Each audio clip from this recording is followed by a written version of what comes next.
Hello, this is Arielle from Inconspicuous Bear, and I'll be narrating the mythic version of the Beastlord Darmac encounter in Blackrock Foundry from a Guardian point of view. First, just a quick reminder that I'm not going to cover any of the mechanics that were previously experienced in the heroic or normal versions of the encounter. If you want to recap on the heroic mechanics, feel free to click on the heroic guide, which you'll find in the bottom right hand corner of this video for the next 30 seconds or so. After that, I'm just going to talk straight mythic stuff, so I'm not going to talk about anything that you find in heroic. The first change that you'll find in mythic is that Darmac will dismount all of the beasts at 40% with the exception of Faultline, which we'll talk about later in the video. So when he gets to 40% on the wolf, the Rylak, or the mammoth thing, he'll dismount the mount dismount the appropriate mount, and you'll have the mount and the boss for the last 40% of the mount's HP. For each one of those, I'm going to show you kill the mount first, obviously. But this is what primarily makes the fight require 2 tanks. Now, additionally, some guilds like to 3-tank this fight because of the split and the pack beasts coming out as well during the fight. So I don't know if you'll end up 2-tanking or 3-tanking the encounter. 2-tanking is fine, 3-tanking is fine, do whatever you feel is best for you.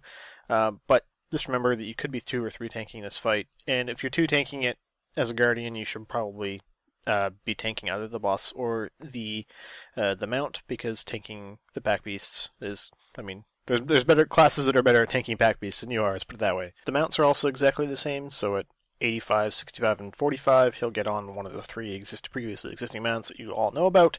However, at 25%, Darmac will get on a new mount called Faultline. Now, this mount has a few, or obviously it has a whole bunch of new abilities that you'll need to worry about. The first of which is Cannonball Barrage, which basically puts a bunch of red circles on the ground that you need to stay out of. It's extra damage that you really don't need to be tanking because Faultline hits kind of hard, and there's just lots of raid damage in this encounter, so you got to make sure that you're trying to avoid everything that you can, while also positioning the boss appropriately. The next thing you have to worry about is a buff called Unstoppable, which Faultline starts gaining every 15 seconds after he spawns. This buff increases his damage by 10% per stack, so at 0 to 14 he'll be at 0, and then at 15 to 29 he'll be at 10%, and then at 30 to 44 it'd be at 20%, and so on and so on. Typically this will get up to about 40%-ish before Faultline dies. So he gets kind of hard, so just make sure that you're paying attention to your active mitigation and using it appropriately. Maybe want to use like a buckskin or something at the end when he gets low, so that you don't die to things like him just hitting you in the face plus all the raid damage that's going out. The reason people generally use 2 tanks for Faultline is something called Heavy Smash, which basically deals a full melee swing to both the primary threat target and the closest additional nearby target to that person, i.e. the closest melee or the other tank that's sitting on top of you. This obviously as a tank is completely trivial, however it can kind of really hurt your melee. So sometimes if you're 2-tanking it, maybe you just want to have the tank handle the adds, not dragging you to the boss, or you want to just 3-tank it, or what have you. Typically you should be able to heal up whatever melee gets hit, because it's like, I don't know, 200, 250k on a melee, which won't kill them, so you should have enough time to heal them back up to full before the next one happens. You can even just control which one gets hit. But, yeah, how you choose to handle this is totally up to you, but that is the reason why people generally 2-tank Faultline. Now the last ability you need to worry about, which is the thing that requires the most careful positioning, is something called Epicenter. Basically it creates a giant circle which slows and does nature damage to anyone inside it, and it takes up a pretty big chunk of the room. So you need to make sure that you position them appropriately so that you still have room left for the final phase of the encounter, because this isn't the final phase. And the final phase of the encounter lasts a couple minutes. So you need to make sure you have a lot of room. Generally what I like to do is drag the first one off into a corner as much as possible, and then line the back door while Faultline comes out. And then after that, he's either dead or pretty close to dead, and then we can just start running down the middle. So make sure that you're paying attention to where the epicenters are in the room already, and that you're trying to plan ahead for where you're going to take Darmac after Faultline dies, because epicenter is the ability that Darmac gets when Faultline dies. So, and he's going to be alive for a while after Faultline dies, so you need to make sure that you're moving him in a way such that you don't basically cripple yourself at the end of the fight. and cause like a 1% wipe or something because he ran out of room. So when Faultline dies, Darmac will double his current HP in terms of actual numbers, but not percentages, so he'll still be at 25% health. He'll just be at twice the amount of actual HP as when he started at 25% health, if that makes any sense. So you're going to end up with about 2 minutes or so left in the fight at this point, and you need to make the biggest thing you need to worry about is making sure the epicenters are in the right place. That is the single most important thing you can do. Now, what we do is we just plant them in the middle of the room so that people still have a lot of range to dodge for shrapnel, blast, whatever it's called, the shotgun shooting flame thing, because that's the thing that will kill people. And then we just kind of move them down the room. Now, because mob movement being what it is, positioning this guy is a huge pain in the fucking ass. You will try to back out of a flame pile of fire on the ground from where some of the beasts died, and he'll move like 10 feet. Except him moving 10 feet is like really fucking bad, and then getting him back to where you need him to be without killing the melee or standing in the epicenter is like really hard. So try not to move too much, I guess. It's really difficult to get him to stand where you want him to stand. It basically just takes lots of practice. I don't really know what else to say. For a fight where boss positioning is so incredibly important, the fact that movement is so shitty is really bad, but there isn't really anything you can do about it, so you just kind of have to just go with it, I guess. One thing to note is that near the end of the fight, it's very possible that you will just stop killing pack beasts entirely. So if that's you doing the pack beasts or not, we actually end up swapping on 2 stacks of Rend and Tear during Phase 4. Oh, it's another thing. You can't dodge Rend and Tear during Phase 4 because he will get completely out of position and then you're screwed. So you need to make sure that you just have to sit there and eat the Rend and Tears.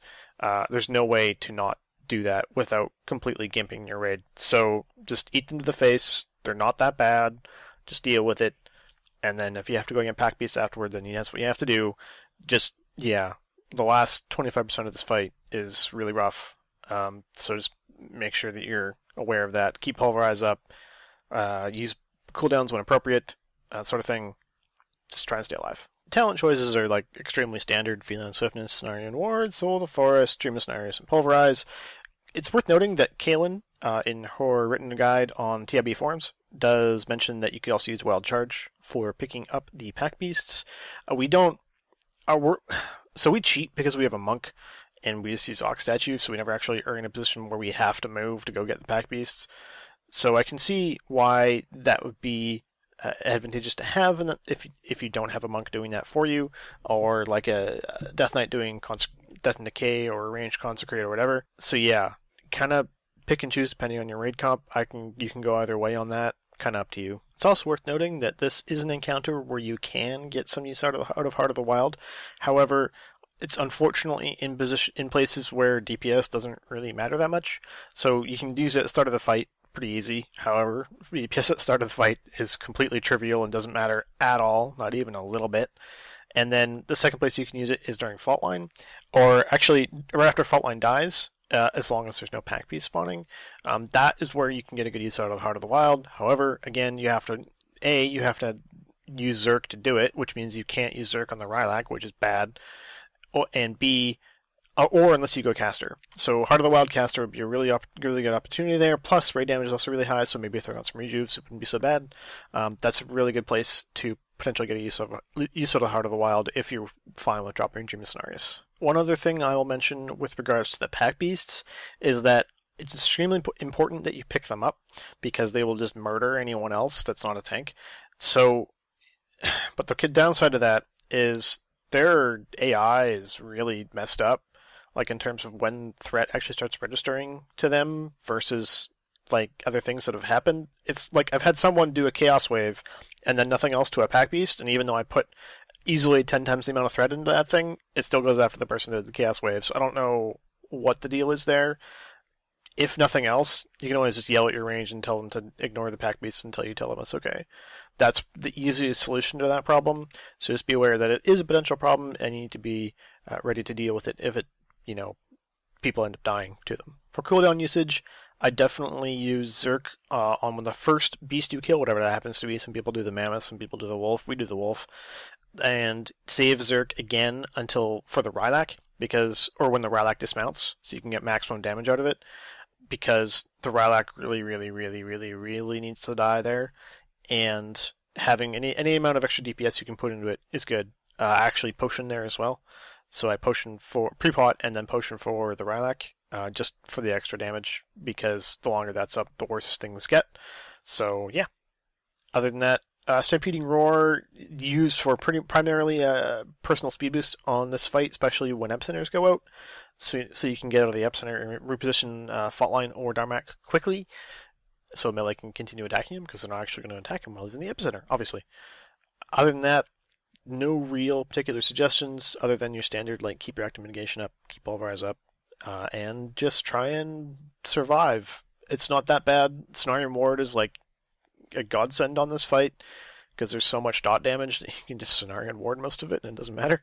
So yeah, also use Sparks Gun early and often, and GG. Hope you enjoyed this video. Good luck in Blackrock Foundry. He's dead.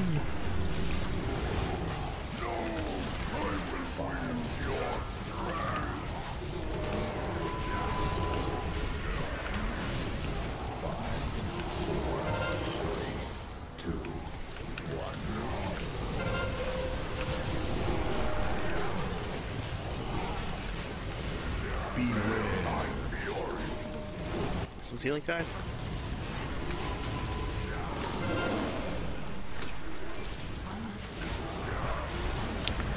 And Rylak. Let us crush them. Breath coming like right now.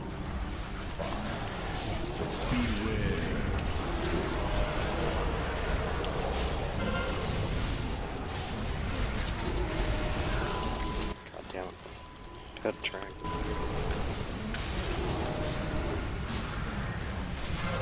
Swap. Kill ads. Breath coming right now.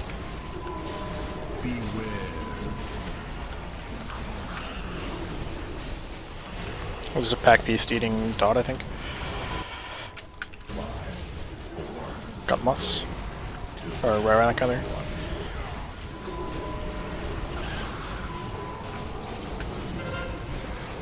All damage should be on the Rylak right now. Breath.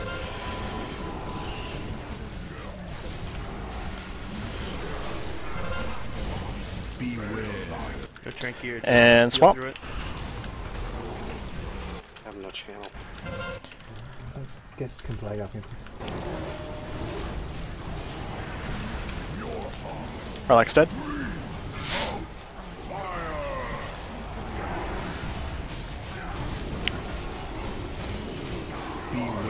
Breath.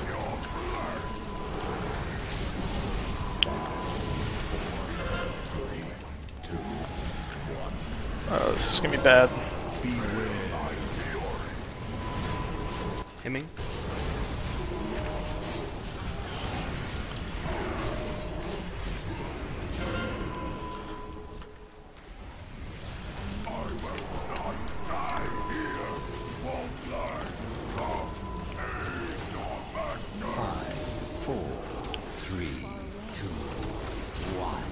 Good cocoon.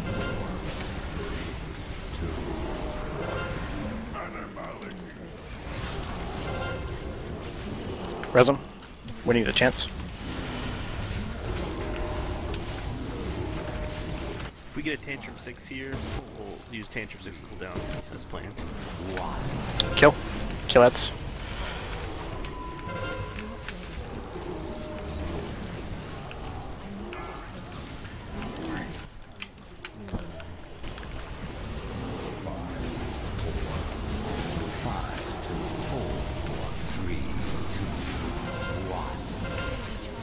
Do we have a res or no? We do. Not only for 2 minutes though. Get dot.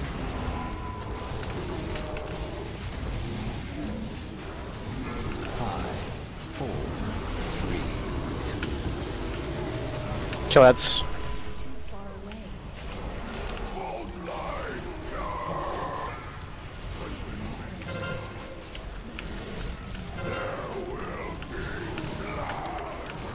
Why does this guy keep moving? Shrapnel?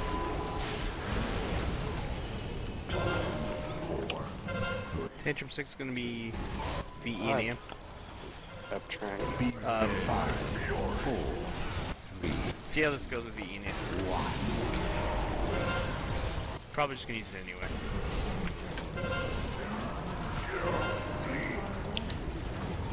Kill these ads. I didn't use it.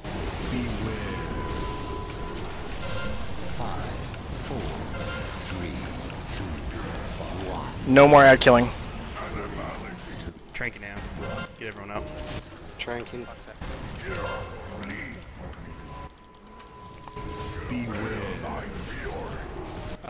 Healing tide towards the end of this. Just keep everyone alive. 4, 3, 2, 1. Beware.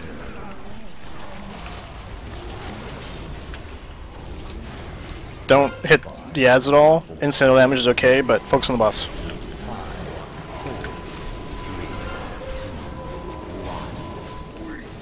Nice. There you go.